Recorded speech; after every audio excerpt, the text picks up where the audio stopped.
पुराने समय की बात है। किसी राज्य में एक मुखिया की बेटी थी। देखने में गोरी गोरी हंसती आंखें वाली तनीषा के सुनहरे बाल को देखकर जनजाति के लोग उसे सूरज देवता की बेटी मानते थे। तनीषा गायन और नृत्य के साथ साथ हथकरघे पर वस्त्र बनाने में भी बहुत निपुण थी। इसलिए उसका पिता दीनानाथ अपनी इकलौती बेटी का विवाह किसी देव पुरुष से करके धन कमाना चाहता था। उनकी जनजाति का यही रिवाज था कि लड़के वाले लड़की के पिता को लड़की ब्याहने के लिए धन देते थे।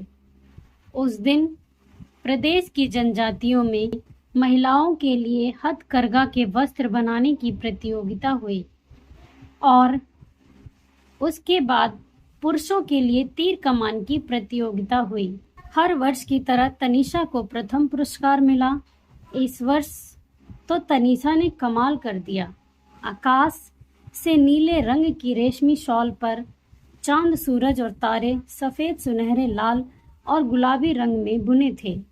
चारों तरफ नक्षत्रों की झालर बुनकर शॉल को सजाया था। विश्वास नहीं होता था कि यह बुनी हुई शॉल है। लगता था कि कुशल चित्रकार ने सुंदर तस्वीर बनाई हो।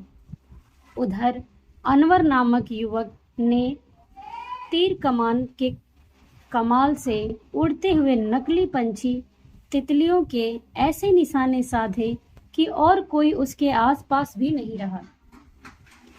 प्रतियोगिता के बाद हुए नृत्य में तनीषा और अनवर पहली बार मिले और पहली मुलाकात में एक दूसरे को चाहने लगे।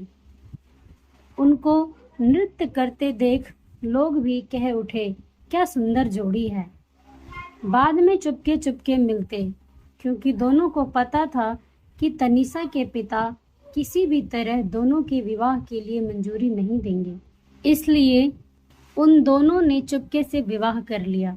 एक दिन तनीषा के पिता ने उसे बताया कि 3 देव पुरुष उससे विवाह करना चाहते हैं।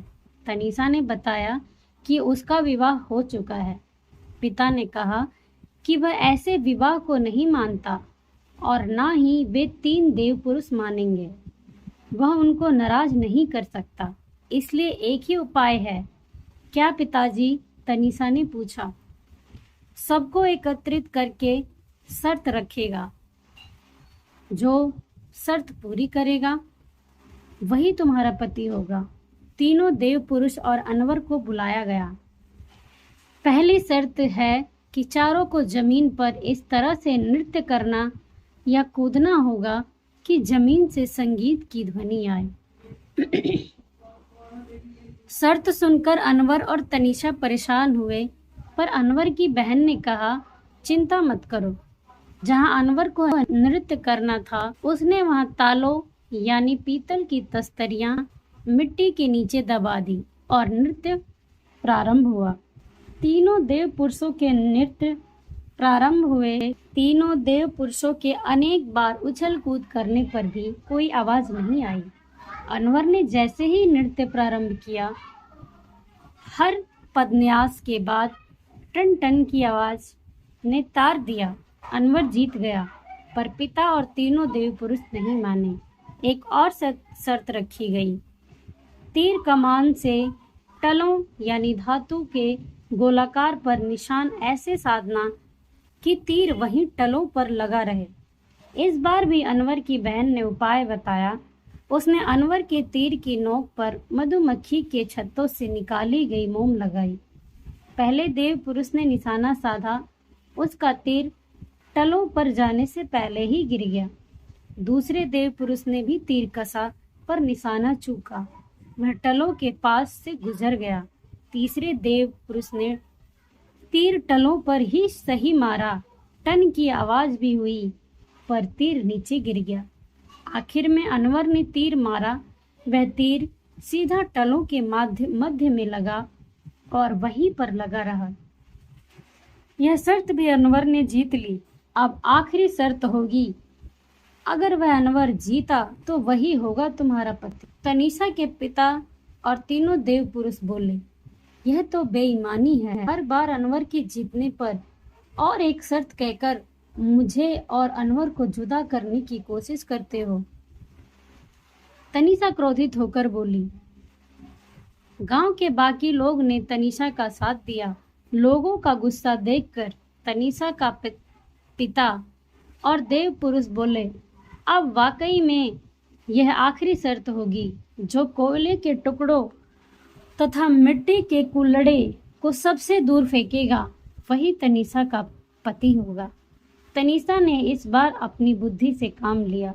उसने अनवर के कुल्हड़ों के अंदर शहद लगा दिया और अपनी पालतू मधुमक्खियों को कोयले के चूर से लथपथ कर दिया।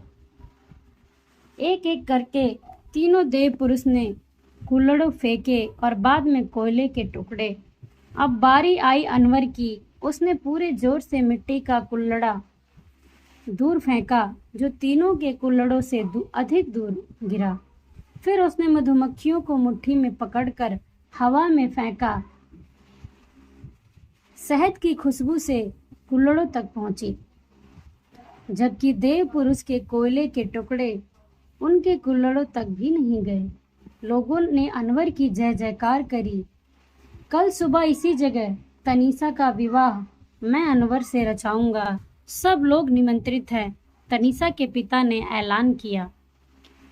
सुबह दुल्हन के वेश में तनीषा जब मैदान में पहुंची तब हैरान हो गई। अनवर के रूप में 4 जने खड़े थे। यह भी चाल थी, पहचानो कौन है पति और उसे माला पहनाओ, तनीषा के पिता ने कहा। तनीषा ने थोड़ी देर आंखें मींची, फिर बोली, मैं सबसे पहले हाथ मिलाऊंगी और फिर ही माला पहनाऊंगी। बहुत खूब, तीनों देव पुरुष खुश होकर बोले। पर तनीषा ने देखा असली अनवर चुप खड़ा था। पहले देव पुरुष से जब तनीषा ने हाथ मिलाया तो उसने जोर से दबाया और आंख मारी।